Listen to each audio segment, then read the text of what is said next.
You see, occasionally existence delivers the most peculiar shocks your way, and you fail to grasp the situation until it's far too late. That's exactly what occurred with me. Truthfully, I never imagined I'd consider participating in anything similar. Yet here I stand, sharing a tale I wouldn't accept if another person narrated it. Everything began when my spouse Dave received an urgent work journey summons. It wasn't out of the ordinary. His position demanded frequent trips. However, this instance seemed distinct.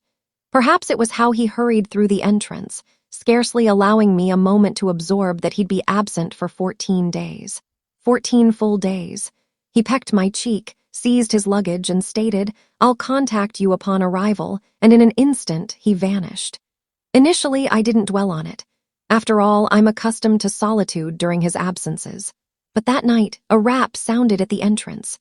I anticipated no visitors, so of course I paused. I glanced via the spy hole and spotted Marcus, our recent next-door resident. Now allow me to describe Marcus. He relocated to the adjacent home roughly half a year back. And frankly, I knew little regarding him.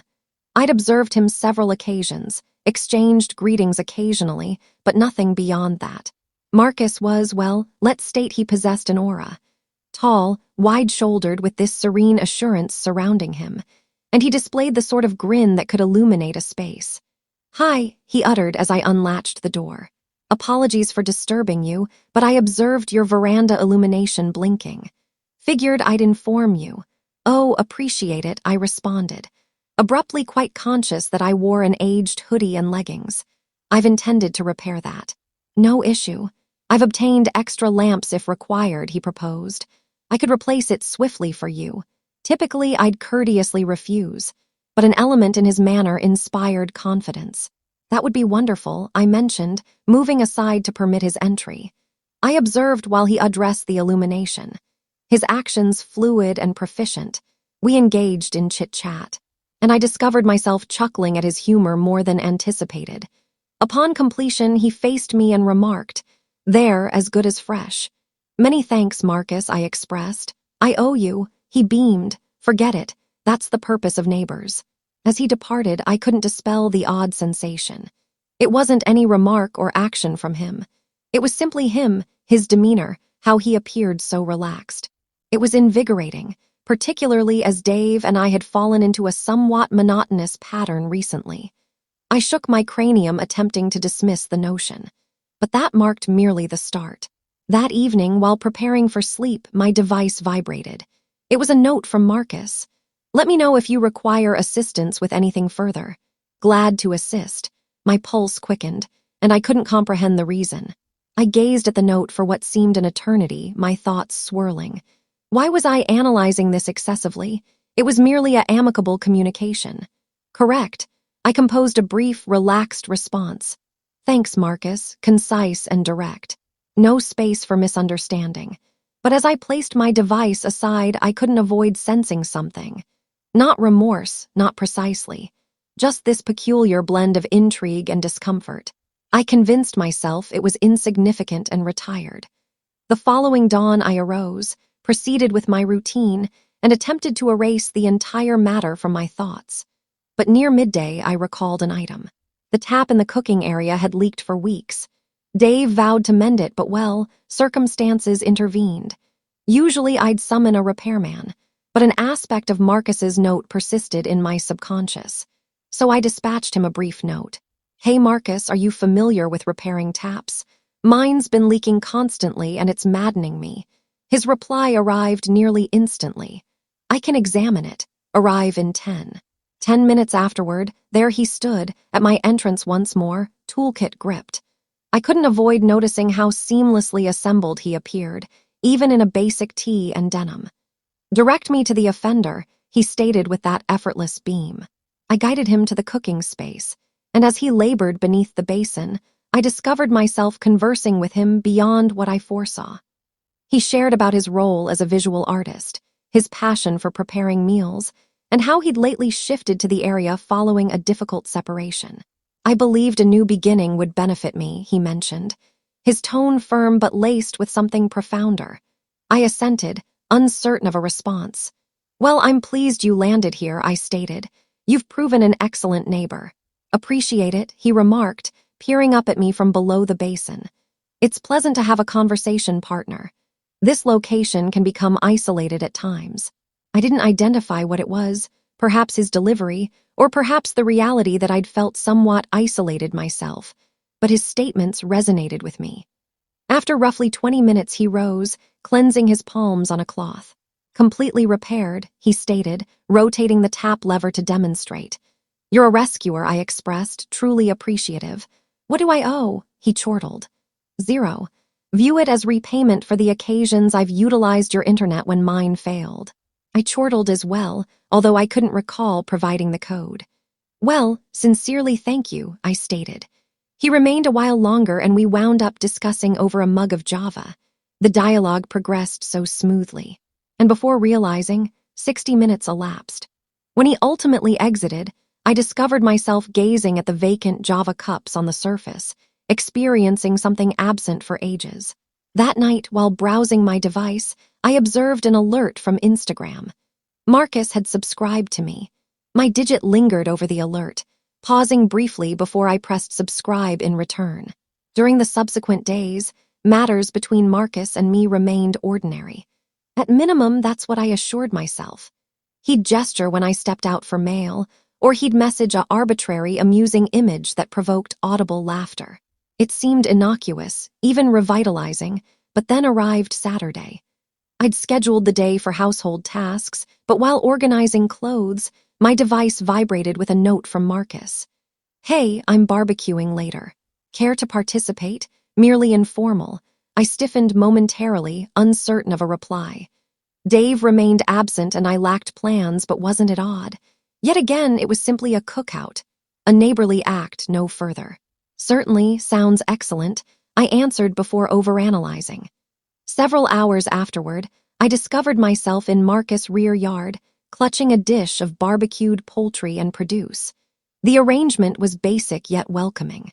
A tiny table with a patterned cover, a movable barbecue, and a chiller stocked with beverages. It's modest, but functional, Marcus remarked as he passed me a beverage.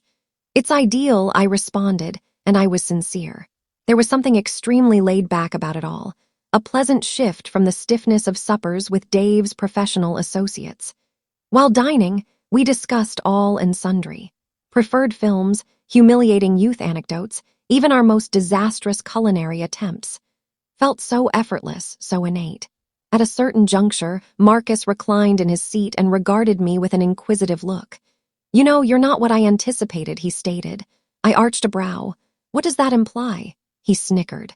Upon initial relocation, I assumed you'd be, I dunno, one of those aloof neighbors who gestures solely from duty. But you're genuinely grounded. I sensed my face warm. Well, I could express the same regarding you. You've assisted more in the recent week than certain folks in years. He grinned, and for an instant there was a quiet that felt weighty, not awkward, but electrified like the atmosphere prior to a tempest. I cleared my vocal cords and rose, disrupting the instant. I ought to depart soon. I've endless tasks tomorrow. Naturally, Marcus stated, rising too. Appreciate your attendance. It was pleasant having companionship. It was enjoyable, I stated, offering him a slight grin. Thanks for the invite. As I returned to my residence, I couldn't eliminate the sense that something altered. It wasn't any statement or deed from Marcus. It concerned me more. I couldn't recall the last occasion I'd chuckled so much. Felt that vibrant. That evening, as I lounged on the sofa browsing my device, I spotted Marcus had uploaded a picture of the cookout. It was a spontaneous image of the table, but my dish was clearly visible. The description read, fine cuisine, superior companionship. My pulse accelerated as I gazed at the display. What did he intend? The next dawn, I awoke with Marcus' Instagram upload lingering in my thoughts. I couldn't determine if I overinterpreted or if his terms held deeper meaning. Fine cuisine, superior companionship. Was it merely an amicable reference to our cookout, or implying otherwise? I dismissed it and occupied myself with tasks. But as the day progressed, my device illuminated repeatedly with his name. Initially, he dispatched an amusing image, then a casual note about his Java maker malfunctioning and being severely lacking caffeine. Each note appeared so relaxed, but they contained a warmth I couldn't disregard. By afternoon, I stood in my cooking area, gazing at the unhandled provisions I'd acquired. My device vibrated once more. Marcus, what's on the menu this evening? I may need to join if it's appealing. I chuckled audibly.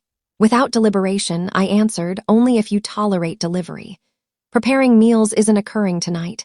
Marcus, ideal. I'll provide sweets. It was so simple, overly simple. But when he arrived that night, I assured myself it remained harmless. Neighbors exchange meals frequently, correct? We reclined in my lounge. Delivery containers scattered over the low table. Marcus delivered a tiny holder of cocoa pudding he'd prepared, which proved superior to any restaurant offering. You created this? I inquired, disbelieving. He beamed. Preparing meals is my relaxation method. It's my way to decompress. Well, it's unjust how delicious this is, I stated, consuming another portion. The dialogue proceeded as usual, but this evening, the atmosphere differed. The manner he gazed at me persisted, slightly extended. The way I chuckled at his humor felt somewhat unrestrained. At a point, Marcus reclined on the sofa, his look contemplative. You're truly simple to converse with, aware of that. I glanced at him, attempting to maintain a casual tone. I'll accept that as praise. It is, he stated, his tone subdued now. I don't believe I've been this relaxed with anyone for ages. I lacked a response. His terms evoked something within me, a combination of remorse and another element. I wasn't prepared to identify it. I averted my gaze, concentrating on the vacant delivery holders. I ought to tidy this, I stated, rising swiftly. I'll assist, Marcus suggested, trailing me to the cooking area. We labored quietly for several minutes, but the atmosphere between us was dense with unexpressed terms. As I grasped for a cleaning cloth, our fingers touched and I stiffened. It was minor, but it delivered a shock through me. Apologies, he uttered gently, retreating. It's okay, I stated, evading his look. Thanks for aiding with the cleaning. Marcus seized his coat, detecting the mood change. I should depart. Thanks for supper and permitting me to intrude your night. Whenever, I stated, compelling a grin. He paused briefly, as though desiring to add more, but then he assented and exited. As the entrance shut, my device vibrated. It was a note from Marcus. I hope I didn't exceed bounds tonight. I simply truly relish your presence.